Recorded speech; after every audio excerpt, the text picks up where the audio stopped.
Bonjour, je vais parler d'un épisode de Supergirl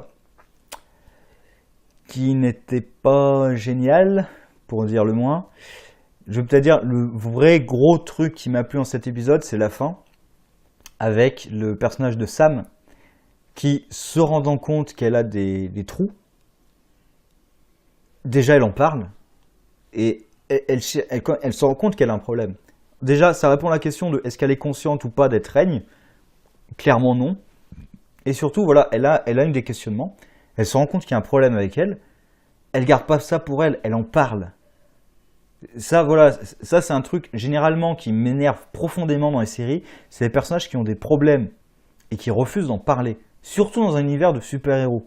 Là, non, elle se rend compte qu'il y a un problème et elle en parle. Donc, ça, vraiment, ça me plaît.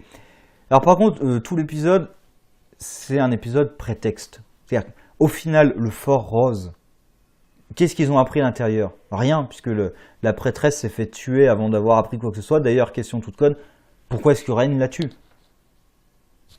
Pourquoi est-ce qu'elle la tue? Et pourquoi est-ce qu'elle l'a laissée dans le fort aussi longtemps? Enfin, je veux dire, elle avait peut-être pas pu la ramener sur Terre à un moment ou à un autre. Pourquoi elle a besoin de la tuer? De toute façon, elle allait révéler aucune information. Donc ça sert à rien de la tuer. Et pourquoi même elle tue pas Supergirl? Plutôt que de faire un monologue à la con, elle ferait mieux de la tuer tout de suite. Ensuite, épisode prétexte, parce que, il y a un soleil bleu. Le soleil bleu, ça tue tous ceux qui ont un chromosome Y. Alors d'accord, pourquoi est-ce que des espèces aliens auraient un chromosome Y comme les humains?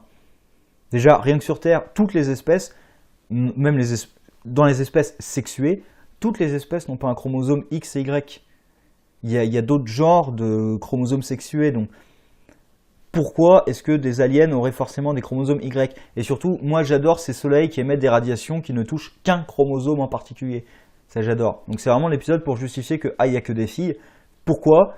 Parce qu'il faut qu'elle aille chercher telle prisonnière et telle prisonnière pour la mettre dans son équipe. Du coup, pour justifier ça, tiens, on nous sort le soleil qui tue les hommes. Bon, d'accord. C'est vraiment l'épisode du prétexte. Et même le Supergirl qui dit j'ai vu quelque chose en règne. Alors c'est peut-être moi qui ai raté un truc, mais à quel moment est-ce que Supergirl a vu une once d'humanité dans Règne? Dans cet épisode, elle en voit une. Quand Règne se prend une attaque psychique, là elle voit quelque chose, elle voit une part d'humanité dans Règne. Mais sinon, à quel moment est-ce qu'elle a vu ça? Au moment où elle s'est fait balancer d'un building par Règne?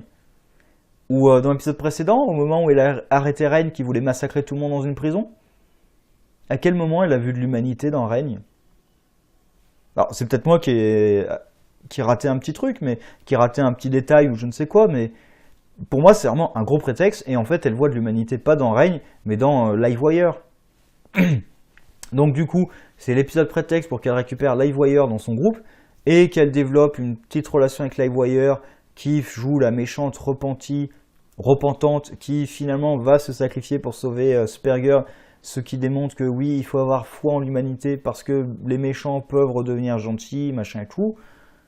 Ouais, bon. Alors même avec Livewire, il y a un truc que je ne comprends pas du tout. D'ailleurs, il y a deux points que je ne m'explique pas dans cet épisode. Quand elle affronte les fantômes, elle est propulsée dans l'espace. Je n'ai pas compris cette scène. Je ne vois pas comment elle est propulsée dans l'espace. Et si elle est propulsée dans l'espace, pourquoi est-ce que toute l'atmosphère de la station n'est pas propulsée dans l'espace avec elle? Je n'ai pas compris du tout ce passage. Franchement, j'ai essayé de repasser le cut. Je la vois dans un couloir. Cut d'après, hop, elle est propulsée dans l'espace. J'ai pas compris ce qui s'est passé. Alors je vois de l'électricité derrière elle, mais il me semble que c'est parce qu'elle a été projetée contre le mur qu'il y a de l'électricité derrière elle. Donc je comprends pas ce passage. Et autre truc, la fille qui a des pouvoirs psychiques, pourquoi d'un coup elle lâche ses pouvoirs sur Saturn Girl? Parce que ça mène à rien. Ça mène juste prétexte à ce que Supergirl et Livewire soient toutes seules dans le vaisseau. Dans le fort. Mais sinon ça n'amène à rien. Et ça n'a aucune raison. Enfin, c'est quoi? Elle a perdu le contrôle de ses pouvoirs, alors elle a balancé une charge psychique au pif. Je trouve ça absurde. Et aussi, alors, je critique pas trop la physique dans ce genre de série, mais pour leur envoyer un message, ils envoient un message sur Voyager qui est répercuté sur la station. Alors, je veux bien, Mais les communications dans l'espace, ça va à la vitesse de la lumière. Donc normalement, ça prend quand même plusieurs années. Parce que je veux bien qu'on communique avec des vaisseaux spatiaux en instantané, parce que c'est de la technologie extraterrestre, on ne sait pas comment ça marche. Peut-être qu'on peut discuter en instantané sans prendre compte de la vitesse de la lumière, très bien. Là, vous décidez de faire ricocher un message sur Voyager. Si vous envoyez un message, si vous faites ricocher un message, c'est bien que vous l'envoyez physiquement. Donc, ça ne peut pas dépasser la vitesse de la lumière. Donc, c'est complètement con. Et sous ce passage, en plus, c'est juste pour montrer que Brainiac, en fait, n'est pas si intelligent que ça et que même un esprit inférieur comme un être humain peut parfois être plus intelligent que Brainiac. Sauf que non, je suis navré, mais non. Enfin, si la solution à ton problème, c'est que je vais faire ricocher sur un truc, Brainiac aurait pu y penser avant. Donc, je trouve là, le truc, c'est juste pour expliquer que Brainiac finalement est pas si intelligent que ça. Non, c'est le scénariste qui est pas si intelligent que ça, c'est pas Brainiac. Bref, pour moi, c'est un épisode prétexte qui est, encore une fois, c'est pas mauvais. Enfin, je veux dire, j'ai pas regardé l'épisode.